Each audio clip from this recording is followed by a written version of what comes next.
What's up, Sagittarius? How's it going? Thank you so much for checking out my channel here at Reflexive Tarot. My name is Sarah, and I will be doing your reading for the full moon happening in Libra.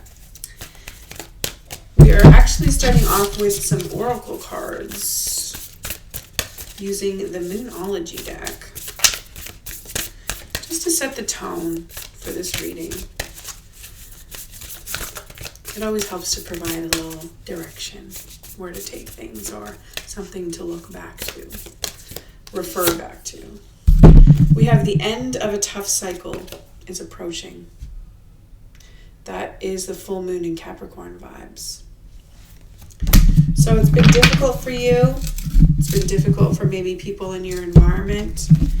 Either way, there's something that is coming to an end that's been hard for you, hard for everybody. It talks about cycles, so cycles usually impact more than, there are multiple aspects when a negative cycle comes to an end that also goes with it. We have the Queen of Cups. So there could be a water sign in your life, Pisces, Cancer, or Scorpio. That could be at the base of your concerns. Could be an individual. This could be you too if you have any significant water placements in your chart. This could be a love interest, or it could be a family member, friend, any type of individual that you're concerned with whose role and responsibilities requires them to have an emotionally nurturing disposition. So that could very well be you as well. It doesn't necessarily have to be a fire court card coming through in order for it to be you. Now, crossing this emotionally nurturing individual is at the core of emotional nurturing. We have nostalgia, we have family, we have kinship, kindred spirits as well.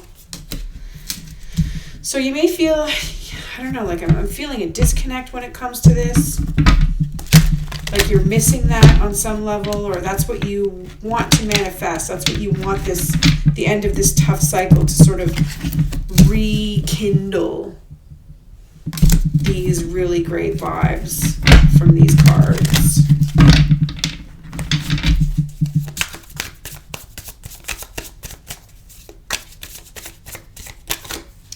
We have the Lovers. So overlooking the situation, the universe is passing on a message of self-love, of creativity, of the balanced connection of, the embodiment of masculinity, femininity, and all of the gray areas in between and surrounding those energies.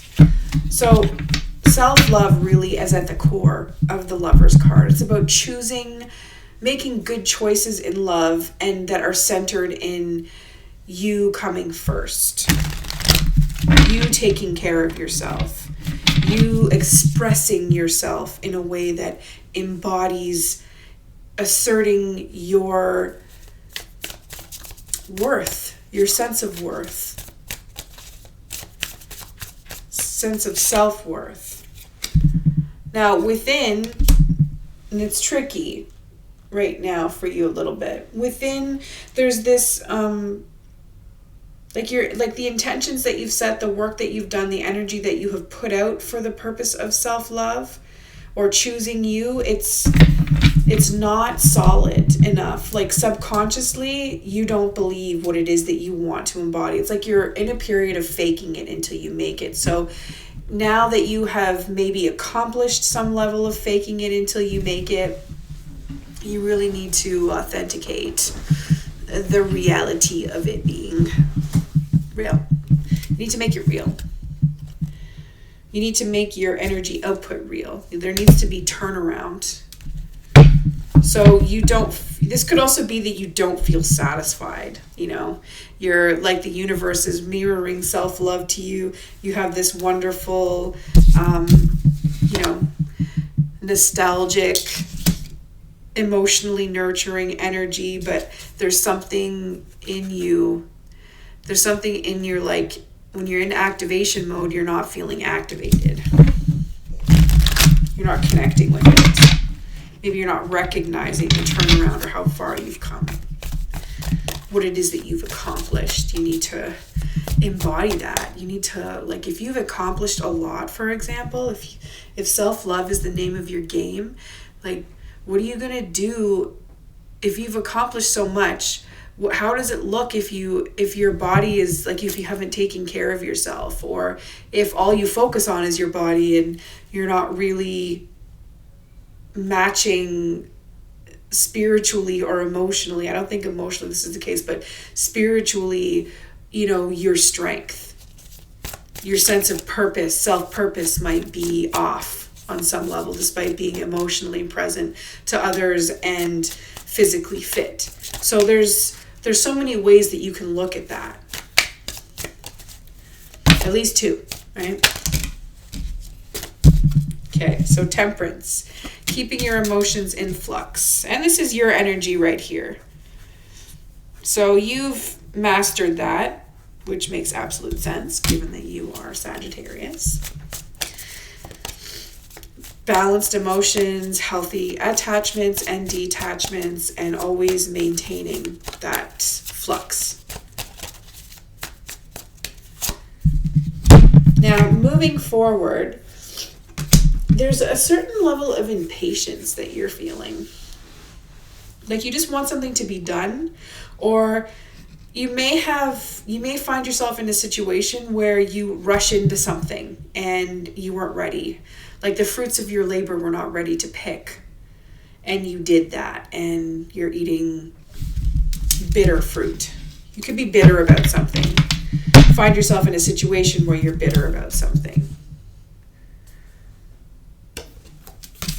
But either way, like, impatience is at the core of this issue, rushing into something. So maybe you're a little bit impulsive about some decisions that you made, which could also be why you're not connecting with some sense of turnaround in terms of how you actualized your goals so far.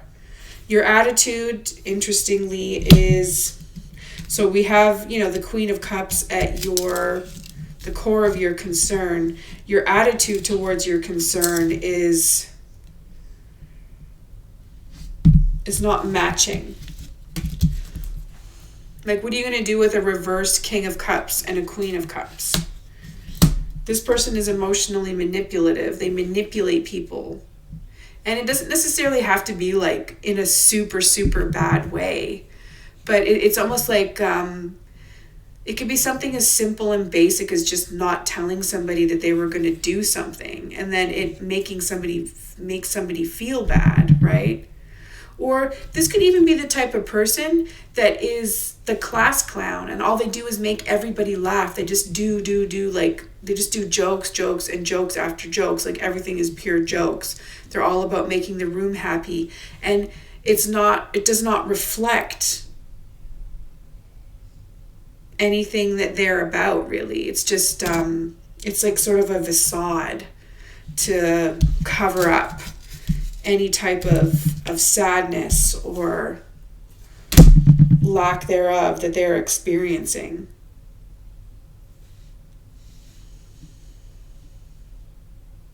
As a distraction, even. But this type of attitude towards this Queen of Cups, this could also just be somebody who completely undermines and makes a person feel, not makes a person, but like, your attitude toward your concern could just be that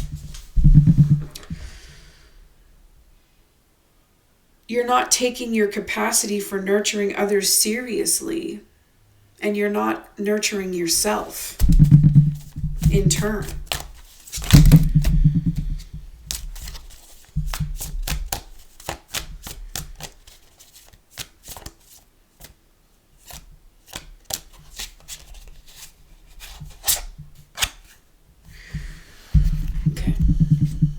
Thinking about a bunch of stuff there.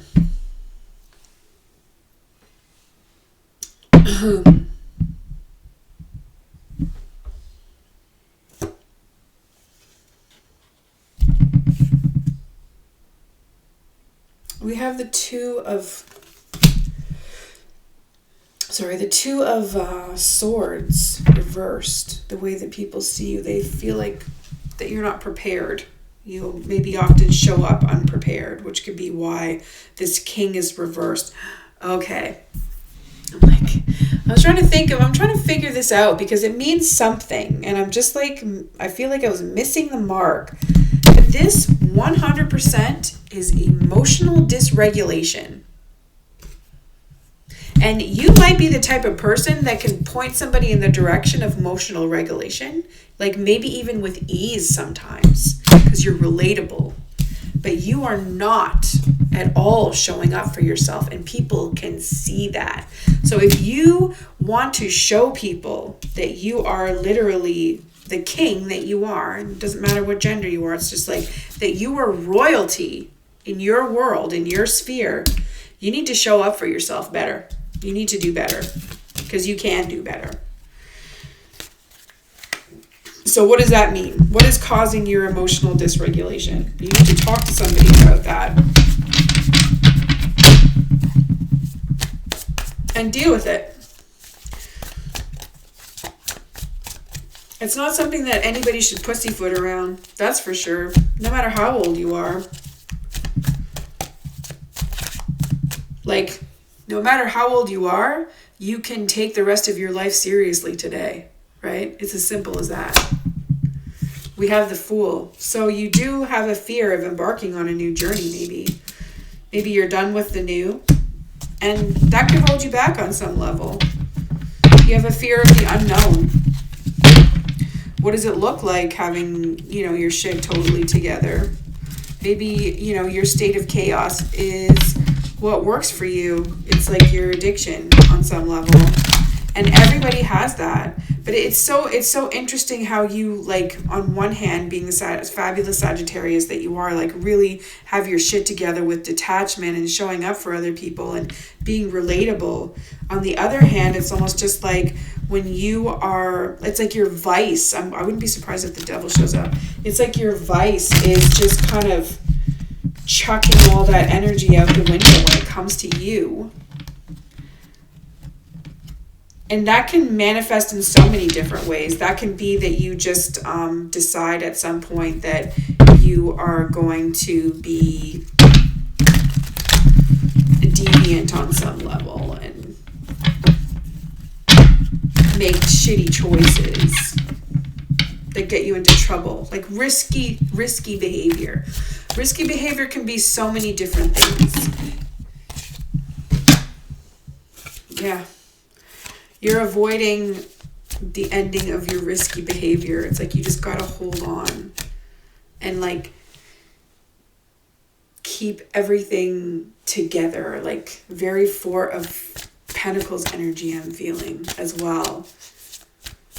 It's almost like, what is Four of Pentacles energy related to? It's like lack mentality, poverty consciousness, people call it. But that lack mentality, it's like you hold on to things because you're afraid. Hold on to, and it doesn't always have to be things, right? It's not about, like, physical things.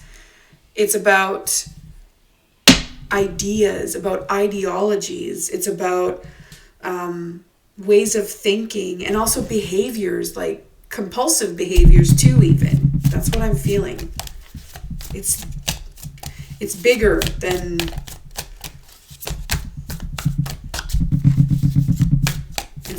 you think. That's what he said. I don't know. To each their own. I do not challenge people's realities. But yeah, you're not laying your burdens down. You're holding on to the load that you carry. Like this load here, right here, all this shit right here that this guy's carrying is for the purpose of fueling a new fire.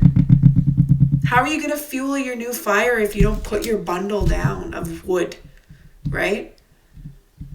It's that simple. You can't continue to carry the wood that is intended to burn your new fire. You're not going to get anything done.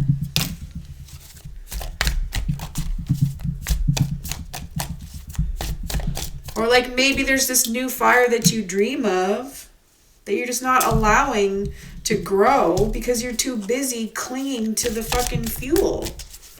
Thinking that you have to maybe save it or preserve it, or, you know, like it's for your rainy day when the fire is out. Like, how are you going to burn a fire when it's raining anyways? So it's going to be some interestingly, like, you're going to have to cut your losses on some level in order to move forward. And it's going to be a bit of an uphill battle. The Chariot is always like a challenging form of forward movement. But it's a good challenge, right? When you think of chariot races, any kind of competition, almost. And it's competition not in terms of who gets to be the most righteous. This is a righteous individual, but they're not racing in order to be the most righteous. They're racing for growth, for achievement.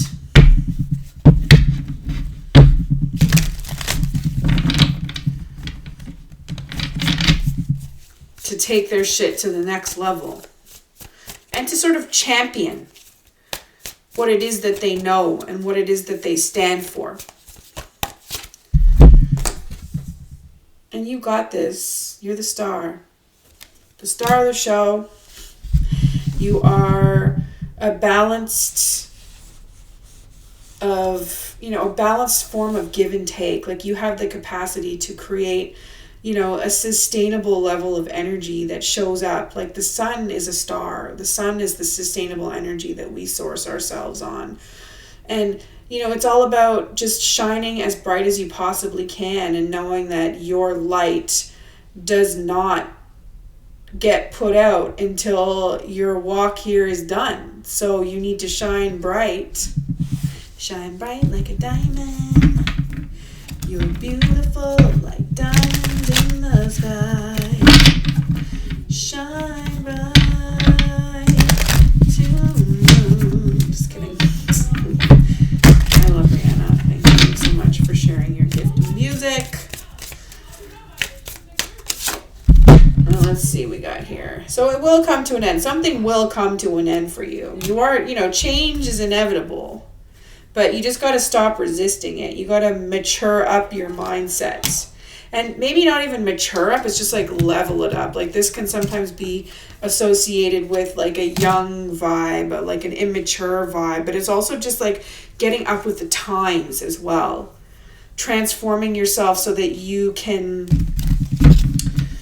be seen as somebody who embraces progress, as opposed to staying in their old ways of thinking and not changing, because that's not progressive. That's stagnant.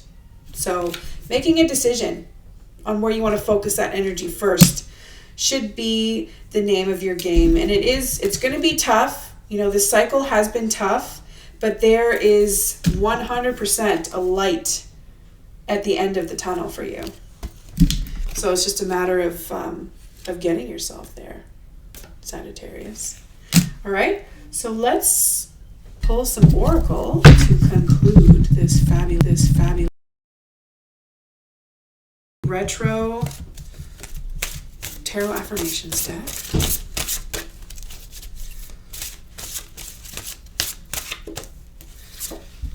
Oh, unlucky here. She came through again. So here we go. I am focused, feeling, and emotion. I am in touch with the power of passion and love. I have discovered the depth of emotion in my being, I have discovered the depth of emotion in my being. Feelings add meaning to my life. I am attuned to changes in my emotional life. I take time to allow my fluctuating feelings to surface. And I encourage emotional development, offering acceptance and unconditional love to those around me. I enjoy the benefits of love's power, increased acceptance of self, and empathic connection with others. Here you go. You can screenshot that. my Sagittarian friends. And we will keep it spiritual AF here. Please don't forget to hit that like and subscribe button if you haven't done so already. And we have not giving a fuck is better than revenge. Amen to that. There would be a lot of hurt people if that was the case for me. Revenge sucks. Just watch a superhero movie and look at the villains. Those guys suck. Revenge is whack and petty and gives you wrinkles. You know what's hot? Being the bigger person and letting shit go. Hair flip that shit, honey, and move the fuck on. Amen to that.